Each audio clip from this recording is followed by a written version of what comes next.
You're lying in bed, lights off, doors locked. The soft hum of the night comforts you until you notice something, a shadow, near your dresser, tall and unmoving. You stare at it, convincing yourself it's just a trick of your tired eyes. But something's off. That shadow wasn't there yesterday, and it's not shaped like anything in your room. You want to look away, you need to, but something deep inside whispers, "Don't turn around." This is the story of Claire Atwood, a woman who learned the hard way that sometimes the last shadow in your room isn't yours. Claire had just moved into a small second-floor apartment tucked behind an old bookstore in Vermont. It was affordable, quiet, and charming in the way old buildings tend to be, with creaky floors and antique window frames that rattled in the wind. She was recovering from a bitter breakup and saw the move as a fresh start. New town, new job, new life. The apartment came furnished, complete with an oak-framed bed, a dusty bookshelf filled with forgotten novels, and a tall standing mirror in the corner of the bedroom. The landlord mentioned the previous tenant left in a hurry and never came back for their things. Claire didn't think much of it at the time. The first few nights passed without incident, aside from the usual creaks and moans of settling wood. But on the fourth night, Claire woke up with the unsettling feeling of being watched. It was 2:47 a.m. The digital clock cast a red glow across the bedroom. Rain ticked softly against the window. She lay on her side, facing the wall, wrapped in her comforter. That's when she noticed it, a sliver of shadow stretching along the baseboard just beneath the faint glow of the window. It looked like someone standing in the room behind her. Claire froze. Her heart pounded against her ribs. She hadn't turned on the lights, hadn't moved, yet the shadow wasn't there when she went to bed. Slowly, she reached for her phone under the pillow and turned on the flashlight. She forced herself to turn over. Nothing. No one. She exhaled shakily, sitting up and shining the light around the room. The mirror reflected her face, pale and tense, but otherwise everything seemed normal. Convinced it was just a dream or the play of passing headlights, Claire lay back down and eventually drifted off. But the following night, the shadow returned. This time it was taller, closer, and it stayed completely still until sunrise. Claire began sleeping with the lamp on. At work, she grew increasingly tired, distracted, anxious. Her co-workers noticed. One of them, a middle-aged woman named Linda, suggested she might be dealing with sleep paralysis or stress-induced hallucinations. Claire wanted to believe that, until she started seeing the shadow during the day. It began subtly, a flicker of movement in the mirror while she brushed her hair, a dark smudge near the edge of her vision when she walked past her bedroom. Once she caught the full reflection of the shadow in the mirror. It was shaped like a man, tall and faceless, with limbs slightly too long. But when she turned around, nothing was there. The worst part? The shadow was never in the same place twice. Sometimes it stood at the foot of the bed, sometimes by the window, sometimes it pressed up against the ceiling like a smear of oil that refused to fade. Claire reached out to the landlord, asking about the previous tenant. The woman's voice dropped to a whisper. "She was a quiet girl like you," she said, "kept to herself. One day she left a note on the door, said she couldn't take it anymore. Never saw her again." Claire asked what happened. The landlord only said, "She kept saying someone else was living in the mirror, that it followed her when the lights went out." A week later, Claire began taping a sheet over the mirror. It didn't help. The shadow appeared now even when the room was fully lit. It seemed to feed on her fear, growing more confident, more present. She began waking up with bruises on her wrists, even scratches down her back. The apartment, once quiet and quaint, now felt suffocating. Every corner held a breath she didn't take. Every creak was a footstep. Every reflection showed things that weren't there. On her final night in the apartment, Claire recorded a video on her phone, one last desperate attempt to prove she wasn't going mad. She set the phone on the dresser facing her bed and pressed record. She turned off the light, laid down, waited. In the video, the room remains still for minutes. Then, slowly, the camera catches it, a shape emerging from the far wall, slender, featureless, blacker than night. It stands behind Claire for over a minute, unmoving. Then it leans closer. The video ends with Claire waking up, sitting bolt upright and whispering, voice trembling, barely audible. "It's right behind me, isn't it?" They say your shadow is your most faithful companion. It follows you, mirrors you, clings to your heels no matter where you go. But what if one day there was an extra one that didn't move when you did, one that lingered even after you left the room?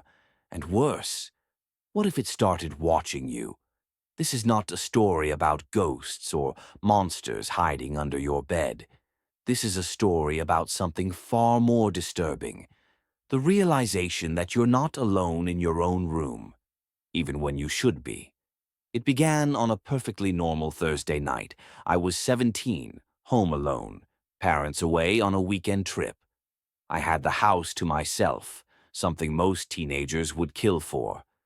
The evening was quiet, too quiet, maybe, but I didn't notice it at first. Around midnight, I lay in bed scrolling through my phone, the soft hum of a fan masking the silence of the house. My room was dimly lit, just the hallway light creeping through the half-open door. I remember turning my phone off, eyes heavy, and rolling over to my side. That's when I saw it. My room has a small desk by the wall opposite my bed. The wall behind the desk was bare except for a few posters. But tonight there was something else, a long shadow stretching up the wall. It was shaped like a person. I blinked, sat up, looked around. My door was still open. No one was there. The light from the hallway hadn't changed, but the shadow, it didn't move. I got up, heart pounding now, and walked to the desk. As I did, the shadow should have shifted, distorted with my movement. But it didn't. It stayed perfectly still, perfectly upright. It wasn't mine. I waved my arms. Nothing. I turned around. Still nothing behind me.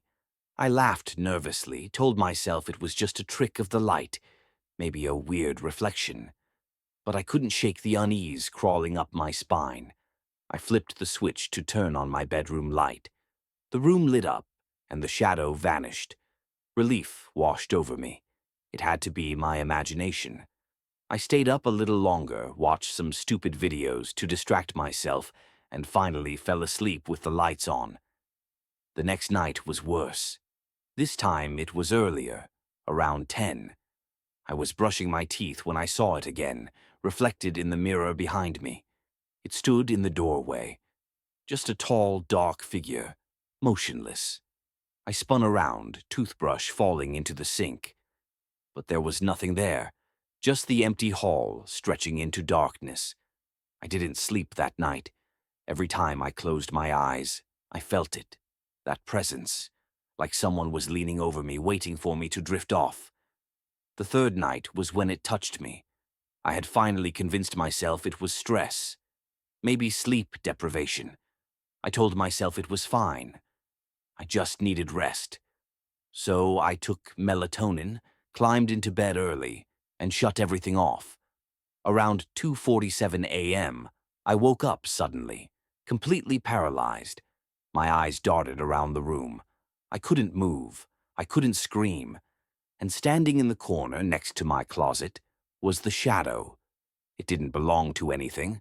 No object, no person, just the form of a tall, hunched figure, darker than the darkness around it. Its head tilted toward me, and then it moved. It didn't walk. It glided slowly across the room, coming closer and closer to the bed. My chest felt like it was caving in. I couldn't breathe. Then I felt it, a weight on the edge of the bed. The mattress dipped slightly. A cold pressure crept up my legs, something invisible, heavy. It leaned in close, so close I could hear it breathing, hot, rasping breaths right next to my ear. And then, in a whisper so faint it felt like wind in my hair, I heard, "You see me now?" In a flash, I could move again. I screamed and leapt out of bed, fumbling for the light. When the bulb flickered on, the room was empty. No shadow. No weight. Just me, trembling, drenched in sweat. That was the last night I stayed in that house alone. I told my parents everything when they got back.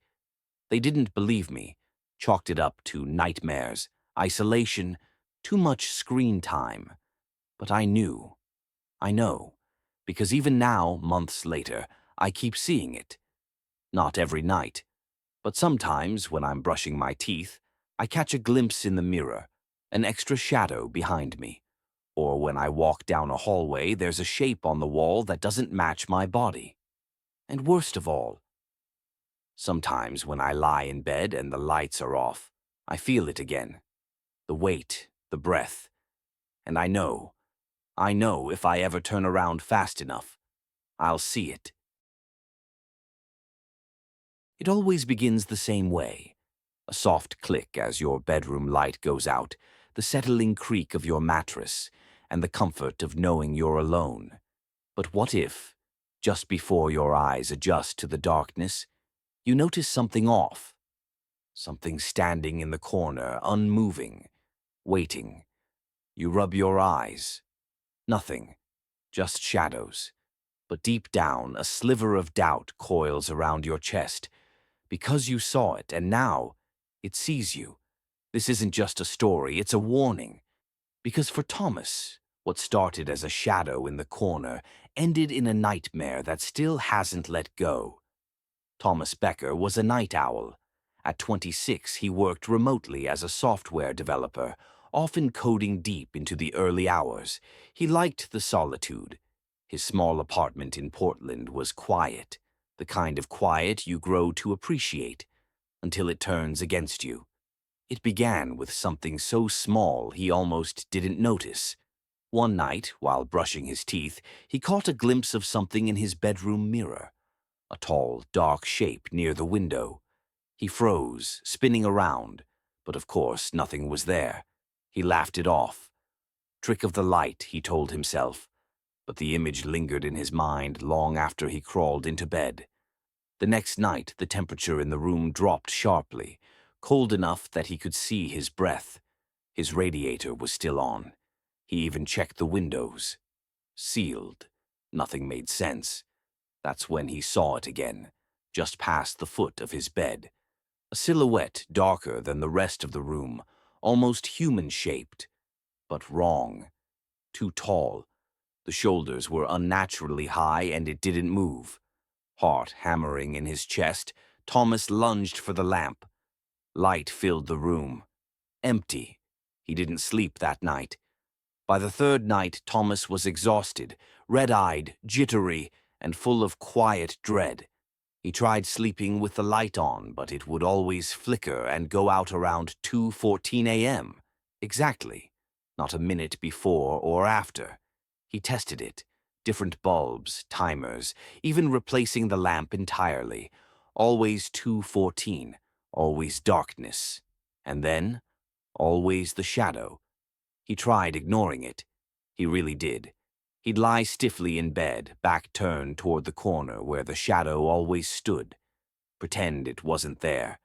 But even with his eyes shut, he felt it, like a static buzz just under his skin. And sometimes, he'd hear it breathe. Slow, ragged, inhale, exhale, far too close. One night, Thomas snapped. He bolted upright at 2:15 a.m., screamed into the darkness, "What do you want?" The room responded with silence, but the shadow, it moved. For the first time, it stepped forward, not walking but gliding, a smooth, jerking motion like film missing frames, closer, closer. Thomas was paralyzed, not by fear, something stronger, something colder. His body wouldn't respond, no matter how much he begged it to. The figure loomed at the foot of his bed, and now, in the faint moonlight, he could see its face. It didn't have one. Just a smoothed-over surface, like skin stretched too tightly. Where the eyes should have been, there were only faint impressions, sunken indentations that gave the impression it was looking directly into him. Then, without a sound, it receded, back into the corner, back into shadow. That morning, Thomas packed a bag and left. He stayed with his sister, Amanda, a few cities over. He didn't explain why, just said he needed space, a break. Amanda let him stay in her guest room, made him tea, tried to get him to talk. He never did, but on the second night in her house, it followed him. At exactly 2:14 a.m., Thomas woke up, drenched in sweat, feeling the weight of something wrong. He dared to look, and there it was. The shadow, same corner, same height, same face or lack of one. But this time, it whispered. He couldn't understand the words. They came out like a rustling wind through dry leaves. But the feeling was unmistakable. It was angry. Thomas screamed. Amanda rushed in, flicked the light, and froze in the doorway. Her eyes widened, not at Thomas, but at the corner. Her mouth opened as if to speak, but no words came. Then she shut the light off and said, "Don't look at it.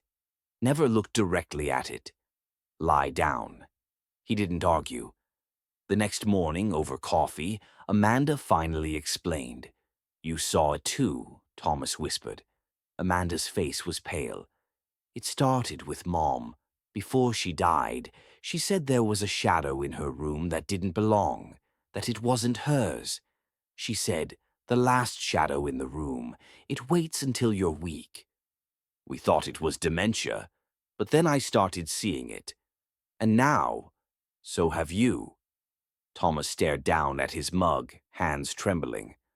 "What does it want?" Amanda didn't answer right away. She looked out the window, eyes distant. "When it chooses you, it stays. You can't outrun it."